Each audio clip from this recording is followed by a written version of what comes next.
Le vrai stratège derrière Moïse, ce n'était pas Aaron. Il n'était pas hébreu, mais il a sauvé la mission de Moïse. Jéthro. Lorsque Moïse fuit l'Égypte après avoir tué un Égyptien, il n'est plus prince. Il est fugitif, fatigué, rejeté. Il arrive au pays de Madian, seul, brisé, sans avenir clair. C'est là qu'il rencontre les filles d'un prêtre madianite nommé Jéthro, aussi appelé Réuel.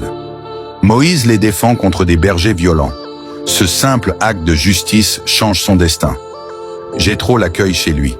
Ce prêtre, étranger à l'alliance d'Abraham, ouvre sa maison à l'exilé hébreu. Il ne voit pas un criminel. Il voit un homme de valeur. Il lui donne du travail. Il lui donne sa fille Séphora en mariage. Il lui donne une famille. Pendant 40 ans, Moïse devient berger dans le désert, sous l'autorité de Jéthro. 40 années de silence, d'humilité, de transformation. Le désert devient l'école secrète de Dieu. C'est en gardant les troupeaux de Jéthro que Moïse voit le buisson ardent. Exode 3. Dieu l'appelle à libérer Israël. L'homme brisé devient libérateur. Mais il quitte Madian avec la bénédiction de son beau-père. Après la sortie d'Égypte et le miracle de la mer Rouge, Jéthro entend parler des exploits du Dieu d'Israël. Il décide alors d'aller à la rencontre de Moïse dans le désert du Sinaï. Exode 18. La scène est puissante. Moïse, désormais chef d'une nation, sort pour saluer son beau-père avec respect. Ils entrent dans la tente et Moïse raconte tout. Les plaies, la délivrance, la mer ouverte. Jéthro écoute et il glorifie Dieu. Maintenant je sais que l'Éternel est plus grand que tous les dieux. Exode 18:11. Puis il offre un sacrifice à l'Éternel. Un prêtre madianite reconnaît publiquement la suprématie du Dieu d'Israël. Les anciens d'Israël mangent avec lui devant Dieu. Moment historique. Mais l'histoire ne s'arrête pas là. Le lendemain, Jéthro observe Moïse juger le peuple du matin au soir. Des milliers de personnes font la queue.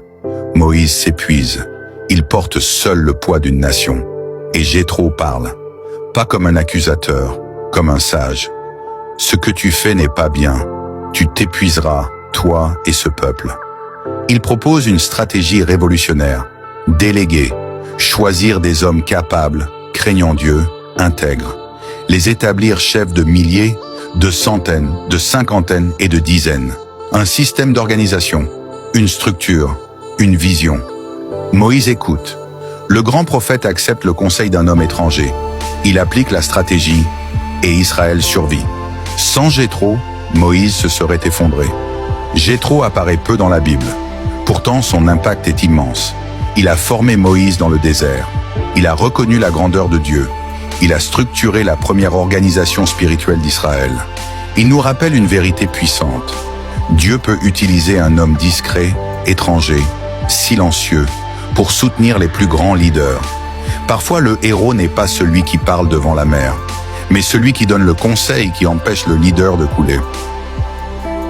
Abonne-toi pour d'autres histoires inspirantes de la Bible.